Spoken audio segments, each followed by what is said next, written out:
China is one of our most neglected digestive medicines. Formerly, it was used extensively, but for some reason, it has fallen into disuse in this country. One hardly ever sees it prescribed, which is a great pity. It would seem that this is because we have all come to look on China as a medicine, which is prescribed merely for the result of loss of fluid of the prolonged illness. We look on it as a general pick-me-up instead of considering it on its merits and prescribing it for the conditions which it fits. And there are some very definite indications for China in digestive disturbances.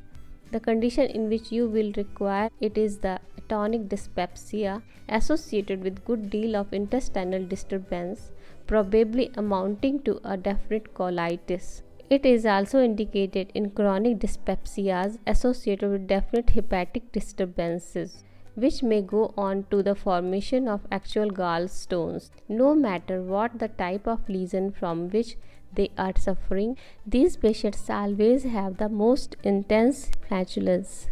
They seem to manufacture gas, and the outstanding characteristic is that they seem to be able to bring it up in any amount.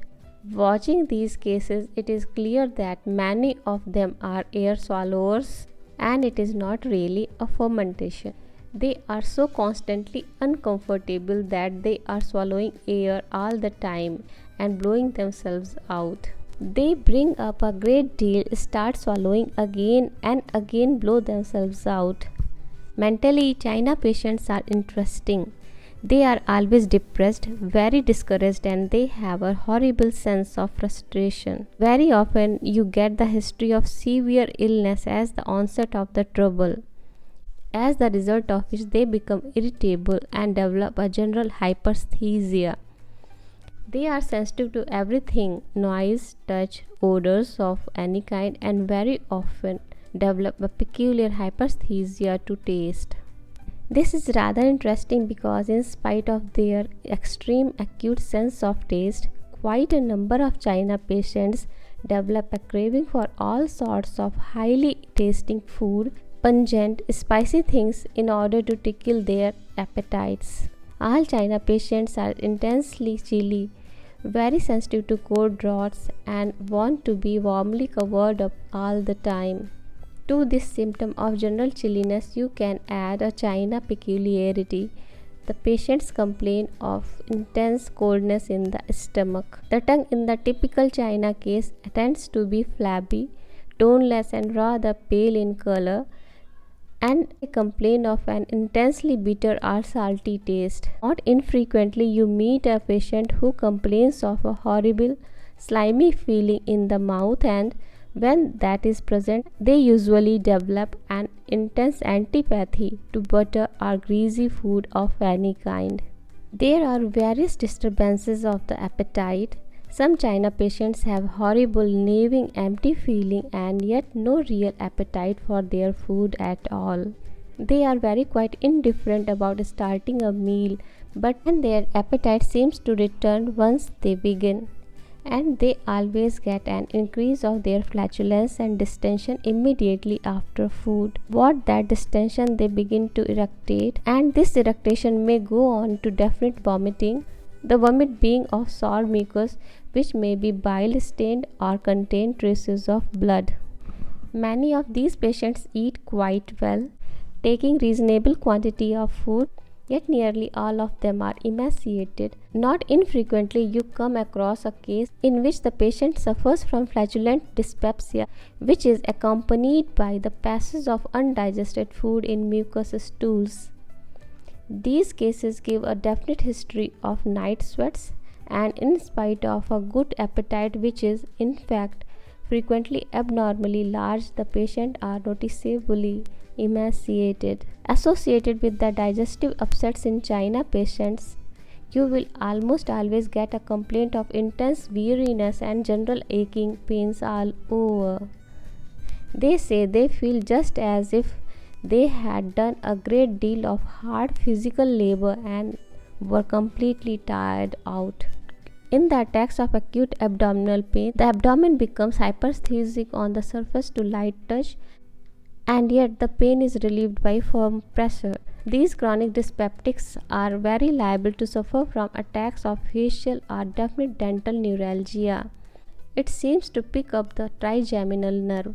These neuralgias again are very sensitive to any draught of cold air, very sensitive to light touch, definitely helped by firm, steady pressure and relieved by warmth. All China patients have a history of absolute intolerance of any acid, sour food or sour drink.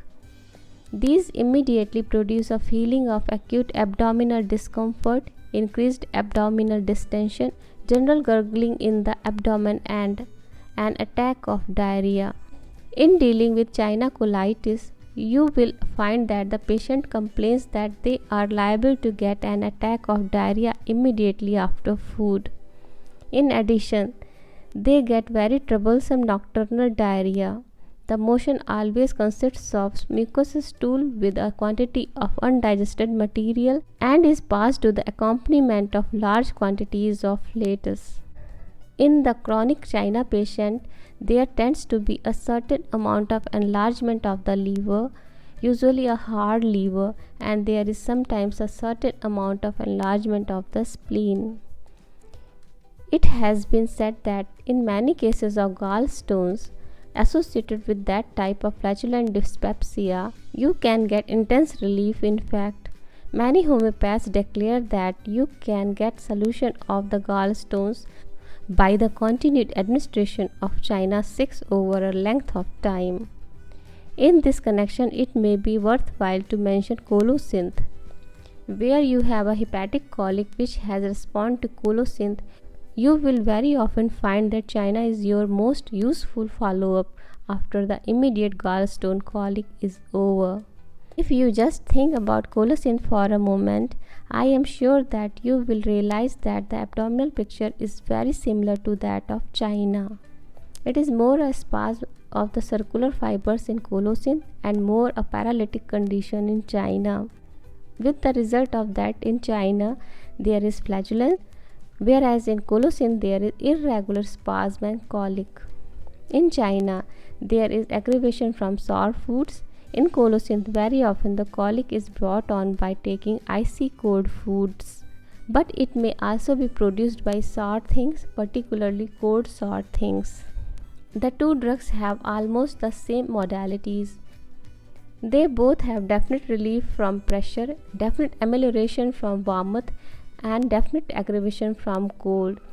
So it is not surprising that China should very often take up the work where colocynth has relieved the acute spasm.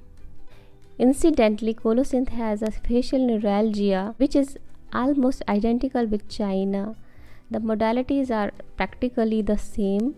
The colocynth neuralgia is not quite so sensitive to cold, though it has the same relief from the firm pressure and it has exactly the same distribution over the trigeminal nerve.